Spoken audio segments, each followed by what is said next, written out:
All right, so let's start this episode of Conversations of Change. So I'll first start with introduction to our speaker today. Our speaker is Serish Gandikota, InnoFrugal from Center for Research and Innovation in Frugal Technology, and also runs a podcast called More with Less. Venkata is a founder and president at InnoFrugal and advisory board member at the Center for Research and Innovation in Frugal Technology.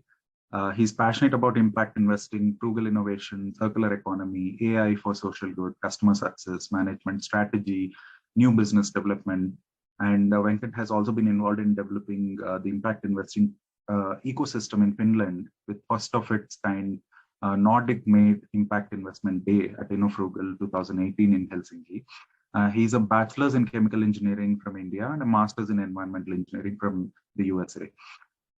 Welcome, Venkat. Thanks for joining us today. So the next 30 minutes, we want to learn more about you, your career journey, work at InnoFrugal, and I have a set of questions that we'll go through. We can get started.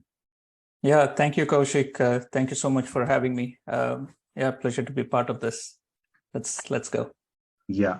So first thing we would like to know is how does a typical day for you look like as a founder and president of InnoFrugal? And also if you can tell us a little more about what you do at InnoFrugal. So and thank you for that wonderful introduction. So we started InnoFrugal in December 2013. So it's slowly getting up to, we are 8 years and soon almost like 9 years and 10 years. So the decade is coming up of starting and then doing things as part of InnoFrugal organization. So InnoFrugal is a nonprofit association based in Finland. As the name suggests, so it was actually called the Nordic Frugal Innovation Society when we first started it. But then we have been having a flagship conference called InnoFrugal from the very beginning. So we thought a couple of years ago that we should actually change the name of the organization also to InnoFrugal because everybody knew InnoFrugal, and then it's also not a tongue twister like the Nordic Frugal Innovation Society. So that's a small background of the name InnoFrugal and the organization itself. There are various activities we do, and then what are the things that the daily things that I take care and then keep track of. Obviously, at a strategy level and at a high level, we have 5 activities. One is innovation projects. So we are constantly on the lookout together, finding new consortiums, forming new consortiums to apply for projects based in Finland, or applying to grants within Europe or even outside of Europe and so on. So of course we also do projects individually, but we believe that doing consortium level projects are a great way to go about, in a sense, because you can do much more with organizations that bring different type of skill sets that complement our own. So that's the innovation projects. And then there is the InnoFrugal conferences. So we do one annually every year in Helsinki, and we have done 8 InnoFrugal conferences so far. So typically it is run over 2 days. One, we have an impact investing day, and the other we have a frugal innovation day. And the impact investing day, as the name suggests, we have like impact investors from Nordics, Europe, and also sometimes from India and so on. LPGP interactions, startup GP and investor interactions. We have a startup pitching contest, and then to the top 3, we give some coaching, and also for the top startup in the impact pitching contest, we do and give a small prize amount as well as grant money. And then on the Frugal Innovation Day, it's all about, we try to talk about frugal innovations broadly. If somebody doesn't understand what frugal innovation is, but maybe they understand what circular economy is, then we say, circular economy and frugal innovation, the things that are common to them is, using less resources. Let's have that as a starting point. At the end of the day, frugal innovation, what we want to accomplish is using different things like open innovation. If somebody does open innovation, let's take that. Actually, the current EU project that we are doing, a 3-year EU project that we are doing, it uses open innovation challenges to create frugal innovations for our industry partners such as Bosch, Siemens, Home Appliances, and Helios. And then I mentioned impact investing. So we want to facilitate matchmaking, LPGPs, and startups and so on. Podcast you mentioned. So we started this podcast series early this year, midsummer around.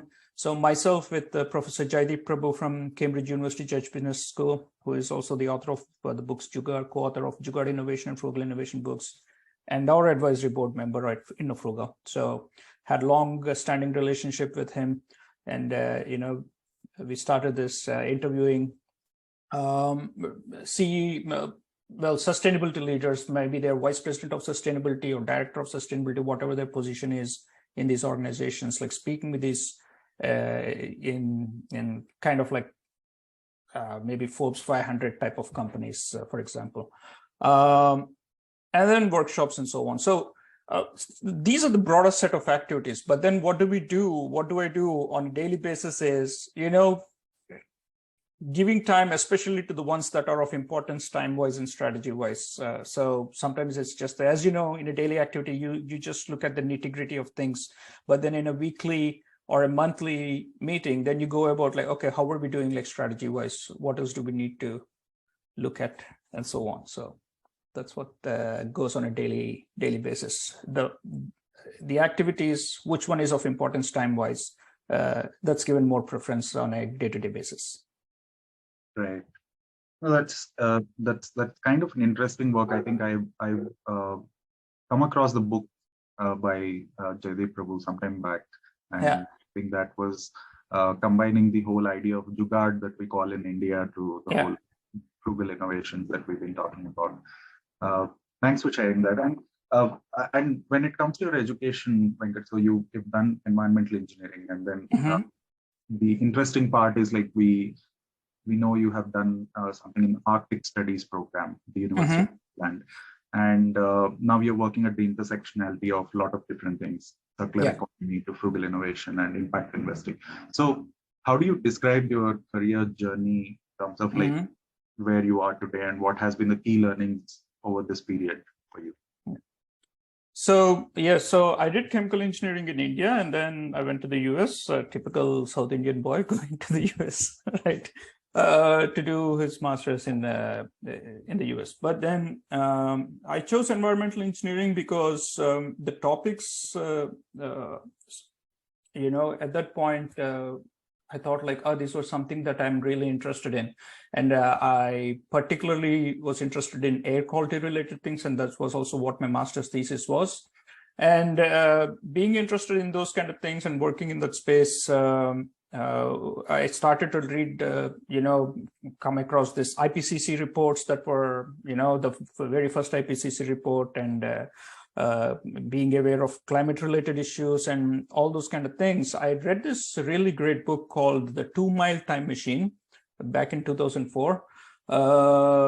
It was a book from, I think, the University of Pennsylvania, Penn State University professor, who was part of this American research team that went to Greenland. There was a European research team, but then this was from the American research team's perspective. And then they dug a hole through almost 2 miles of the Greenland ice sheet. And then they took out this ice core, and then they started, doing chemical analysis and so on, and like to figure out past climate. So I read that book, and that was like very inspiring and motivating for me.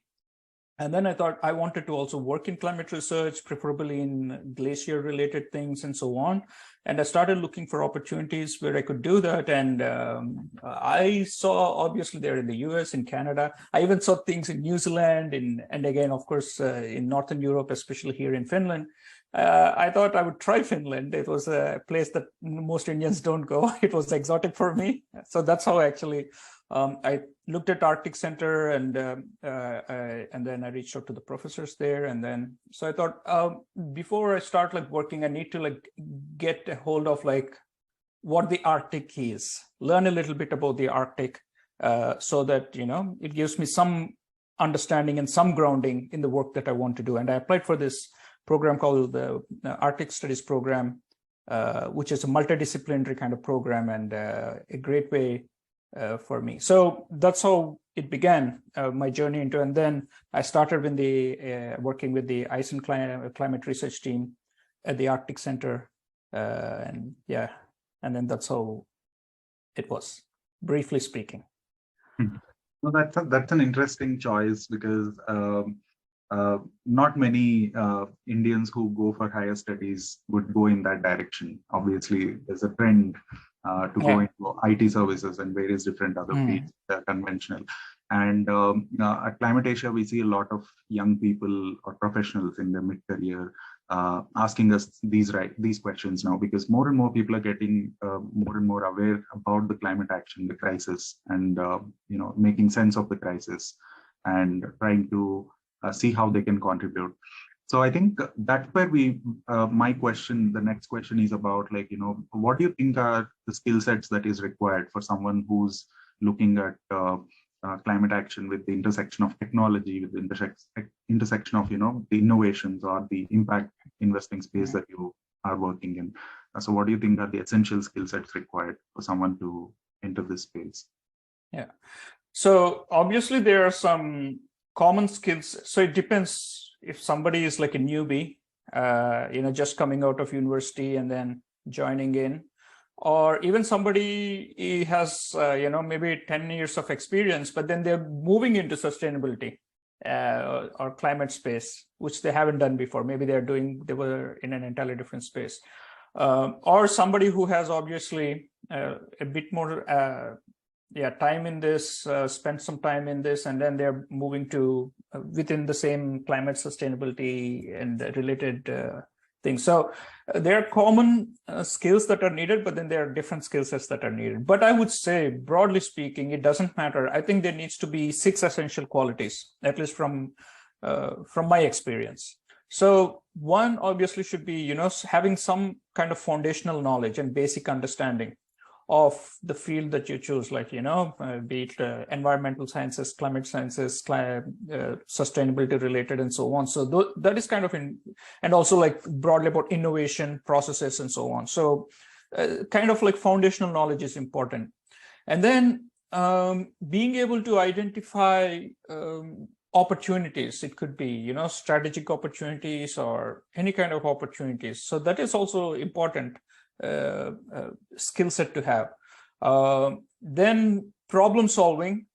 I think I believe more of the learn to be jack of some trades, if not necessarily all trades. One needs to be a bit of, you can always obviously, one always has expertise in 1 or 2 particular things, but it is very important these days to be jack of some trades. I believe this is quite useful in a sense. Constant learning, at one point people used to think, oh, if you're in maybe the ICT sector, you need to be constantly learning because, at one time you needed to learn Java, then at another time one learned, I don't know, whatever, and now maybe everybody's learning cloud technologies, Amazon. So people used to think, at least of my generation, they used to think only ICT people need to constantly upgrade the skills. But I believe that's obviously is not the case. Okay, these other space, like in the climate space and the sustainability space, it's not as dynamic as is in the ICT sector, but nonetheless, one needs to keep up. And there is, compared to like even 10 years ago, with micro courses coming up, with the Coursera's or other type of platforms coming up, you have great way to like update your skills in simple particular sectors, and you could do it on your own timeline. So constant learning is important, be it financial, environmental, social learning skills, mainly upgrade knowledge in the field. And I would also say be interested to learn from other disciplines. I'm a big believer in multidisciplinary kind of knowledge. So sometimes when we have these conferences or when I go to this one, I sometimes see people just trying to stick to their core field. They would go to the track that they're interested in. But I would say one should go to tracks, if there is some medicine track going on, it might not be necessarily something that is, of my, but I would like to go there and listen, because sometimes what happens is there is something that's going on there that could be useful to you, that you could take from that circumstance and apply it to, your circumstances. So I believe that thing is important. Teamwork, leadership skills, this is again foundational in a sense. Be able to be trustworthy to your teammates and also to your upper management, and especially if one is in leadership position, being able to like delegate tasks is important. Saying no, these are the common things you hear, but these are like important again, and empowering others. Last but not least, being able to communicate. This is one thing that people, maybe the new set of generation, being born into the social media, maybe they're a little bit better at this, but maybe not all of them are better at this either, I think.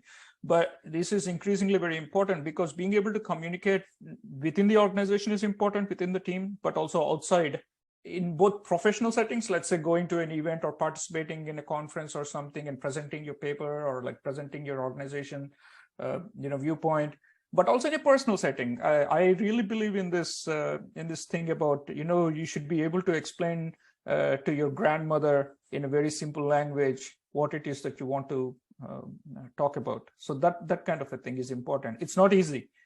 So in broadly speaking, be proud of the work one does. I think I would say that. Right. And you also as a guest lecturer for MBA students, I think in that role, you interact with a lot of students and in the B school. So do you think the business schools and the curriculum or the design of the programs they have currently still, they do educate students on sustainability? There are many courses coming up in a lot of business schools, but do you think that is pushing the needle to kind of encourage the students to work with the communities on the ground and in a way of understanding the balance between profit maximization and social justice or sort of development? So do you see that change happening? Yeah. So some students do come with that kind of knowledge and background to want to do and understanding of want to do. But most students, especially if it's I also teach to the executive MBA students, and executive MBA students, they have more or less work in companies, and then they know about sustainability, but they don't really see it from in a way of environmental ROI kind of angle and social ROI kind of angle. It's mostly from the financial ROI kind of angle. So I think you're absolutely right when you say more and more of these MBA schools and business schools, they're teaching about sustainability. Sometimes some of them are, at least these days, I don't know if they're like full-scale MBA programs on sustainability, but I believe I read somewhere that that's happening. But I think most places, it's still geared towards the old ways of learning. So more often than not, it is up to the individual MBA student or executive MBA student, or if they're lucky, if they take a particular course, or the guest lecturer or the professor that they encounter in these classes, that will give them, the guidance and the knowledge to be more invested in these kind of things. Yeah, so I don't want to stereotype or cliche, because obviously I have not been everywhere and not taught everyone and so on. But I do see changes happening, the way these MBA students and executive MBA students, how their understanding is changing. But I don't believe it is there yet in a way that is that they understand social and environmental as much as the financial and organizational aspects. Right, agreed. And as the COP is underway, and we see a lot of businesses attending this COP than ever before, and as an entrepreneur yourself, and do you think the whole mindset and the emphasis that one gives for profitability and finding that balance with social good is changing? Like, what do you think? Where are we in that? Well, let's say there is awareness I don't know if it is changing, because one thing, so there are like different things, even in life. And at the end of the day, we are human beings. These are organizations are not run by themselves, it's run by human beings.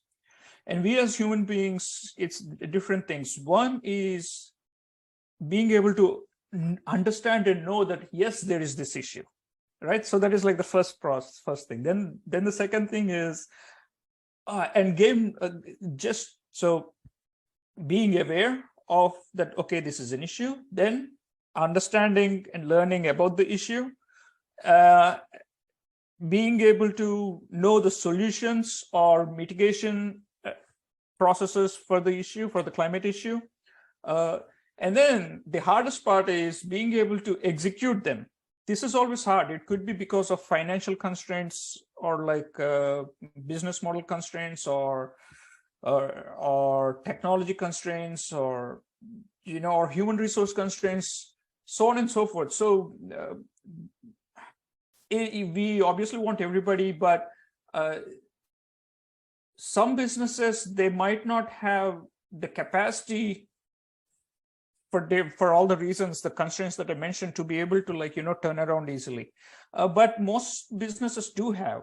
Most of the time, they have not done much because there's a lot of inbuilt inertia to keep doing what you're doing. To be able to do something new, again, requires all these kind of things, spending time, money, effort, where you might not see immediate returns, and so on.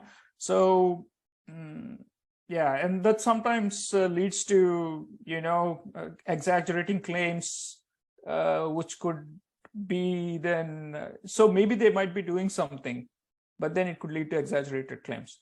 So, yeah, these impact washing and greenwashing kind of things, purposefully or not purposefully coming up. So I see, yes, but obviously the businesses are obviously not doing enough. It's more talk than actual work.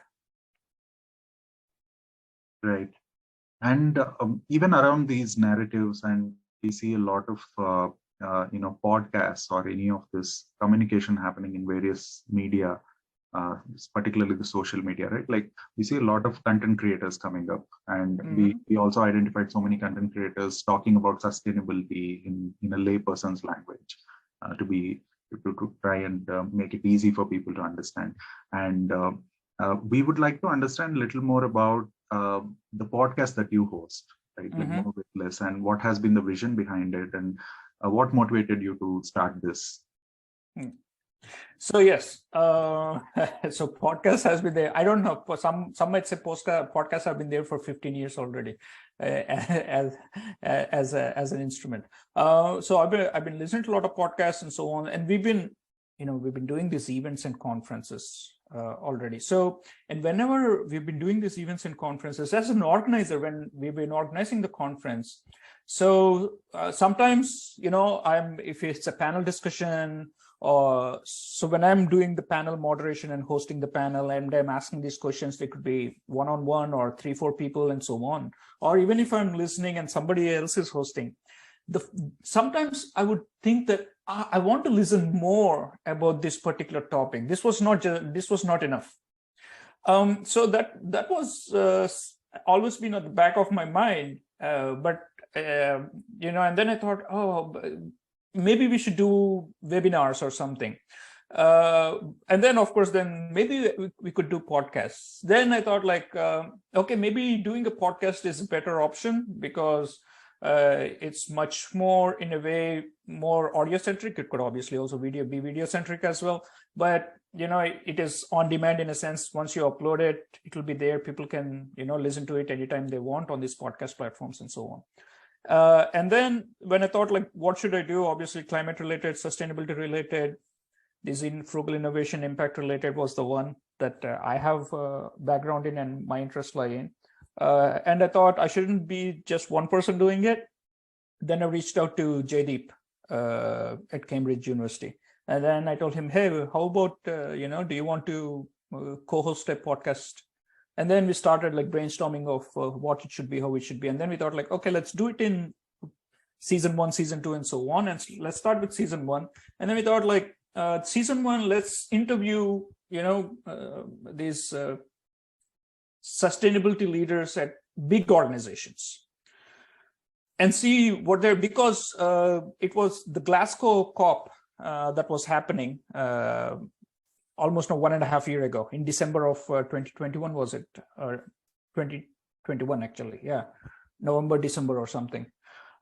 So the Glasgow COP was happening, and we thought, like, okay, there was all this talk happening, and let's go and interview these some of these people and see, in context of that last COP, what their ideas are and how they're doing and so on. And then so we reached out to people at Vice President of Sustainability at Neste. Mostly they do renewable fuels, at Director of Sustainability at Director for Environment at Nokia, at BNP Paribas, at British Telecom, and all these, even Patagonia and so on. So very interesting to have these conversations, and all of them are genuinely people. It's important to note that all these people in this, they actually have a sustainability background, and they are genuinely, we hear about their stories. But it's another thing, of course, because they're part of a larger organization, and then they're trying hard to get these other departments and brands within the company and the leadership within the company to understand sustainability and, to get everybody involved with the metrics related things. So it is not an easy job. Of course, it's easy to say you're not doing anything. As an organization, as a big company, yes, but also a little bit of sympathy for the people who are in the sustainability leadership roles in these big companies is my takeaway. And they also understand some of these are like really genuinely, like the Patagonia. They are, as you know, it's a B Corp and so on. Their whole branding and their whole values are centered around sustainability related issues. So that's been a very enlightening kind of thing. They also acknowledge the importance of public-private partnerships and the importance of being able to the impact washing and greenwashing. So these topics do come out, and we ask this very specific question of, hey, so what do you think about when you talk about sustainability? Do you talk about also, the social aspect of things? And they say it is important. They also understand, and some of them did say for the fact that these companies don't intentionally more or less want to like do claims that end up as greenwashing or impact washing. They sometimes they are doing things, but they exaggerate what they do and how impactful or sustainable they are. And then that is the issue. So yeah. That makes sense. But definitely someone like Patagonia's founder has set like high benchmarks for even philanthropic work and a lot of that. I mean, it's interesting. I think we've been following the podcast as well. And with all of this work that you do currently, and how do you unwind? How do you find the balance? There is a lot of nature in Finland in general, and even in the cities. So it could, the cities are beautifully, in a sense planned, I would say, because there's a lot of like woods and parks and so on. So, I go out sometimes for a walk in the nearby woods or park with my wife. So we do that. Sometimes I love listening to music, or be it like classical music, film music, or Western music genres and so on. But I obviously, not obviously, but for me, obvious it is. I love cooking, so yeah, I love cooking and try to experiment. And I think that all of these are for me like nice way to unwind, like take my mind off of like work or like other kind of things and enjoy. And actually give me new energy. That's beautiful. I think that's all the questions we have for this conversation. And thank you so much, Venkat, for sharing all that. Thank you, Kaushik. Appreciate it. Appreciate what Climate Asia is doing, and look forward to staying in touch.